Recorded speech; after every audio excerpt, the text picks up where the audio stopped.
Hello, today I am going to be filming the mid-year book freakout tag, which I originally wasn't going to do because this year I think I've read like a total of maybe 13 books or something like that. It's not a lot. So I wasn't even sure if I could do this tag in the first place. After looking at the questions, I realized that half of them are for books that you're anticipating. So I'm like, I can probably do that, maybe. Although I'm very behind on what's up to date in the book world, but that's fine. Bearing in mind, most of the books that I have read this year have either been trashy rereads, so like ACOTAR, etc., or read this month. As I said in previous videos, I have not really been reading up until the past couple of months. Let's get into the tag with the questions. Also, this tag was made by Chami and Ellie, and I will leave the links to the channels of the book tag creators down below in the description. So the first prompt is the best book I've read so far this year, and I was going to pick one, but that's going to be my answer for best sequel. So I've decided to go with a recent read, and that is I Wish You All the Best by Mason Diva. I read this only like 2 weeks ago, but I love this book so much. It made me really angry and sad, but it made me so happy as well.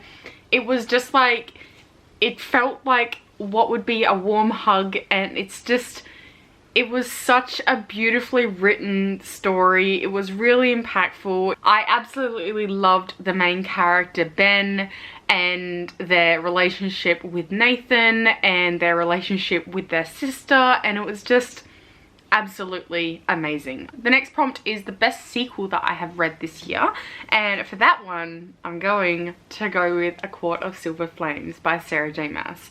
I read this after I finished my reread of the ACOTAR trilogy because I was in a big reading slump and I was just getting out of it through rereading old favorites. And I picked this up. I could not put this book down at all. Now, I'm not one of the people who hated Nesta in the original trilogy.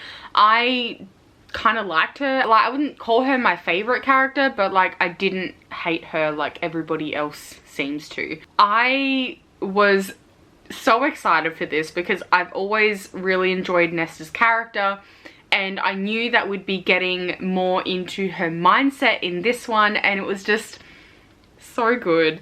It made me so sad, and it was just all about healing and learning to love herself again. This is definitely more smutty than the previous novels were, for sure, and it's a chunky book as well. It's like, what is it, like 750 pages? I read this in like maybe 4 or 5 days, which for someone who hadn't fucking read anything in months, like prior to these books, no, not months, in like a year. Now the next prompt is a new release you haven't read yet but want to. So I've kind of got 2 answers for this, and I guess I'm kind of cheating because I don't have a lot of new releases because I haven't been buying books, because I haven't been reading books.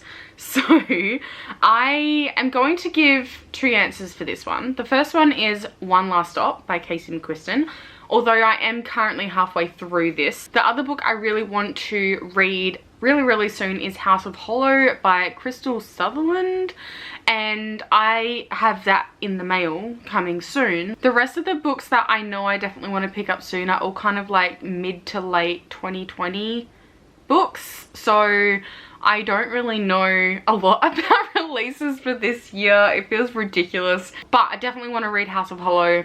I'm very excited for that one, and it should hopefully be here in like the next few days, but we'll see. Oh, speaking of, so the next question is my most anticipated release for the second half of this year, and to that I have no fucking idea because I don't know what's coming out. I had a quick look on a Goodreads list for this prompt, and I didn't know what any of them were. If you have anything that you're super hyped for and super anticipated for in the second half of this year, even in the last 6 months, please let me know down below, because I have missed out and I have no idea where to start and it's very overwhelming. So next is my biggest disappointment. So I'm going to go with 2 books for this answer. These books I had really high expectations for. I think that was kind of my downfall for them, honestly. The first one I'm going to go with is This Is How You Lose the Time War by Max Gladstone and Amal Motar. I think I gave this like 3 or 3.5 stars. I can't remember exactly, but for some reason, like I was convinced that I would absolutely love this. And I did really enjoy the second half of this book, but the first half I just found very confusing. It didn't suck me in like I was hoping it would. So this is a bit of a weird one. I expected it to be like a 4 or a 5-star read, but it was kind of a little bit lower than that. And then the next one I have is probably going to anger some people. I think I gave it a good shot. I got 140 pages in before I decided to DNF it about 2 days ago, and that is Normal People by Sally Rooney. So this one I was so excited for because I've heard literally nothing but amazing things. I know the point of this book is that they're just normal people, but it literally just felt like I was reading about what has happened to me in the past, what has happened to my friends in the past. It all wasn't very interesting, and I don't know whether it's just like I'm not in the right like mindset for it or what's going on there, or if the book's just not for me. I just found this book really put downable. Like I kept on putting it down for like a day or two, not really thinking about it, and then I would pick it back up, read 10 pages, and then do that same process over and over again. So I just gave up in the end because I didn't really feel attached to the characters or anything like that, or their relationship, which is kind of the main point of the story. So yes. Okay, the next prompt is biggest surprise, which I must have missed this when I was preparing my books. I don't think I have one. I'm gonna skip this question. Next question is favorite new author. So this can be either a debut author or a author new to me. And for this, I'm going to go with the author of The Henna Wars. I absolutely love The Henna Wars. I guess that took me by surprise, but I absolutely adore her writing. I was completely sucked in from the first page. I could not put it down at all. I really need to get the physical copy of this book because I loved it so much. The audio was fantastic, and I was just completely sucked in, and the characters were really well written. The plot was really well written, and there's a sapphic romance, and it's everything. I loved it so much. It was so good. Okay, so the next question is my newest fictional crush. Now, in previous years that I've done this video with this question, I don't really answer it because, let's face it, I read a lot of YA, and it's a bit weird if I have a crush on a 16-year-old boy in a book. It gives me the creeps. But this I do have an answer for because I wrote about it on Twitter, and I was obsessed with her while I was reading it, and that is Nina Riva from Malibu Rising. I loved her so much. I love this book anyway, but I was obsessed with Nina Riva. She is this woman who loves to surf and lives in Malibu in the 1980s and has reluctantly gotten her wealth from becoming a supermodel, and she had to basically raise all of her brothers and sisters. I loved her so much. I adored like all of the characters in this book anyway, but there's just something about Nina that I am obsessed with. I love her strength. I love her vulnerabilities. It was just everything. I absolutely love Nina Riva. Oh, and speaking of, the next question is my newest favorite character, and for that, again, I'm gonna go with Nina Riva. Next up is a book that made me cry, and again I have 2 answers for this. So first off, I'm gonna go with Heartstopper Volume 4. I read this in my last reading vlog. I was sobbing for like a good hour from volumes 3 to 4. There's a part in this where we're reading Nick's diary and his thoughts and feelings, and it just I was crying so hard. I was absolutely sobbing. It was so beautifully written. This book does have a focus on eating disorders, so just a heads up for that if that triggers you or anything like that.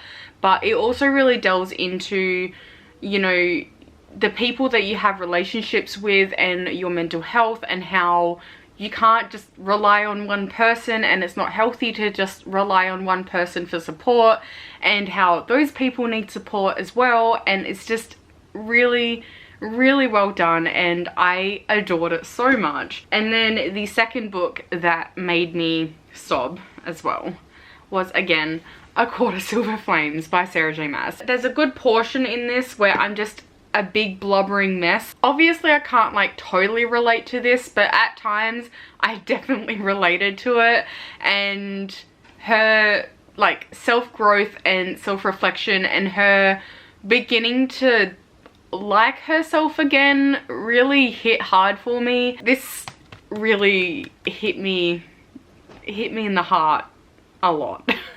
Next up is a book that made me happy, and in the same vein that it made me cry, it also made me laugh and extremely happy at the same time, and that is none other than Heartstopper. I don't think there's a single series that makes me laugh and cry in equal measure as much as this graphic novel series. So if you're looking for something like cute and heartwarming and beautiful to read, read Heartstopper. And then if you like a good cry on top of that, read Heartstopper. The next prompt is the most beautiful book that I've bought this year so far. For this one, I'm going with a trilogy, and that is the Illumicrate editions of A Daughter of Smoke and Bone by Laini Taylor. Not only are the covers absolutely amazing, and do they have these beautiful colored edges, the actual hardcover has quotes from the book, and then the dust jackets, oh my god, the dust jackets each have like artwork on the inside, and they are everything. I'm obsessed with them. I love them so much. This one here, obviously red on the inside, that there. Yeah, I just love Laini Taylor so much, and the illustrations on the inside are drawn by her husband, Jim DiBartolo as well. And this one is orange. Stunning. I love it. The final question is, what books do you need to read by the end of the year? And for this one, I have a lot of answers because, again, like I said earlier, I have a lot of books to catch up on. So I've decided to go with a few that I already own, and then there are some that I don't own already. So I really want to finally get my hands on King of Scars by Leigh Bardugo, because I have been meaning to read this since it came out. I adore Nikolai. He's just my favorite from the Grisha trilogy, and I really want to get my hands on Rule of Wolves as well, because that has come out recently, but I can't read that until I read this one. So I really need to read that. And then I have another one, which is Chain of Gold by Cassandra Clare. Apparently, for people who haven't read the Mortal Instruments and stuff, this is a really good place to start. Now, years and years ago, I tried to read the Mortal Instruments and I DNF'd it 3 times. Every time I tried to read it. I really wanted to read Lady Midnight and stuff, but I'm pretty sure you can't really read those without reading the previous books. So I decided to start with The Last Hours, and so I have it. I just haven't picked it up yet. And Chain of Iron just came out as well, so I need to get to this before I can start the next one or get the next one. And then I have Children of Virtue and Vengeance by Tomi Adeyemi, and I loved the first book so much. This is the sequel. Still haven't read it. It's a lot smaller as well, so I don't know why I haven't read it yet. And then some books that I want to read that I don't own yet. So I would love to read Concrete Rose by Angie Thomas. This is the prequel to The Hate U Give. I love The Hate U Give so much. And the fact that this is a prequel and we get to find out more about Star's father, I'm so happy. And then I really want to get to Cemetery Boys as well. And I actually have this one on order, so as soon as it comes in, I'm probably gonna pick it up. If you have have any other books that you think I should definitely bump up on my TBR or put on my TBR, or, you know, should be anticipating for the rest of the year, please let me know down below, because I would love to hear it and I need suggestions so badly. So badly. So yes, I hope you enjoyed this book tag. I'm sorry it was a little bit of a mess, but yeah, I hope you enjoyed it, and I hope you have a safe and wonderful day, and I'll see you all next time.